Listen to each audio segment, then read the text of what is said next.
There are several games releasing in August, and I'd like to talk about 5 of them that I think might not waste your time. First up is Star Wars Bounty Hunter. This game was announced after the Nintendo Direct, and I thought that would make a great reveal for a Nintendo Direct, but maybe it's because it's releasing on all consoles. Personally, I've never played this as a teenager. I was out of birthday and Christmas money, but it does look really fun, and at least for people's nostalgia. A lot of Star Wars games seem to be re-releasing these days. You got Star Wars Episode 1 Racer, you got Battlefront, you've got Jedi Academy. It's a really nice blast of nostalgia for these. Bounty Hunter, I thought, had a really awesome commercial. Do you remember this?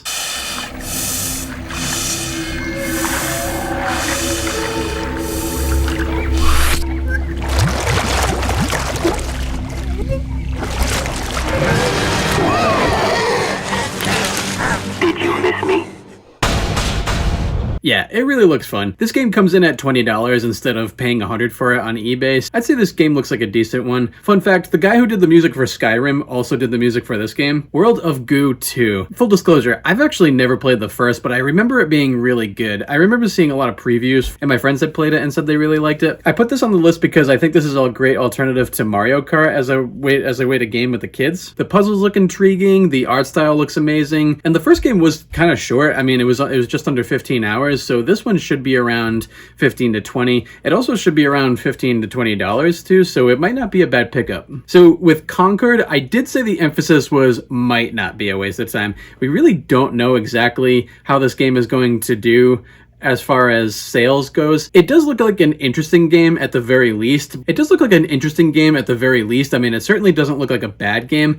The issue kind of is, it looks like Guardians of the Galaxy, and it looks like it takes inspiration from also other games. So it really could have potential to be fun, but the issue is, I mean, how does it stand out? The player count isn't that high, so Sony appears to have changed the strategy. The player count is not that high, so Sony appears to have changed the strategy because of the low pre-order numbers. For pros, it's a cheap game coming in at $40, but then again, why pay $40 for Fortnite, Apex, when in Destiny they're all free? I might keep an eye on this one. Some games launch terribly and then end up being good later on. It does look pretty fun at the very least, so I'm kind of 50-50 on this one. Definitely a might. Next up, we have Kena Bridge of Spirits, the Xbox launch.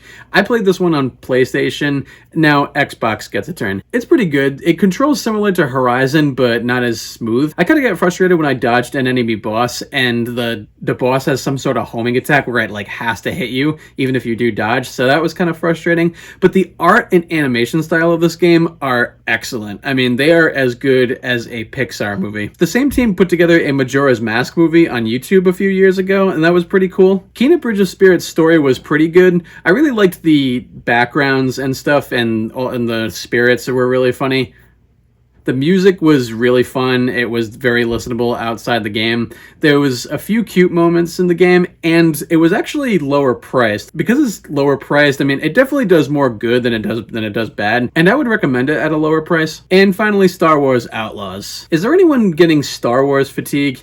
I will say, with the movies and TV shows, I'm definitely getting a little sick of Star Wars in that aspect, but not really with the games. This is the first open world Star Wars, and from previews and early looks, it looks cautiously optimistic. This is made by Ubisoft, so hopefully there's not too much bloat in here. There is that weird thing where if you pre-ordered it for $120 instead of $60, that you get some story Jabba the Hutt DLC and stuff, so I was kind of weird about that. I think if this game tells a really good story, I think we might forget about the weird DLC stuff, and it would make us happy that EA is no longer the sole owner of Star Wars anymore. There's a lot of people who claim that Star Wars focuses way too much on the Skywalker family, and this kind of is a way to tell other branching stories other than the Skywalkers. I mean, we had the Jedi series with Cal Kestis, and we had a lot of other things too, so I mean, this looks pretty fun. I think I'm going to pick this one up. And those are my 5 picks for August. Let me know what games you're picking up in the comments below. For all things games for busy people, you're in the right spot.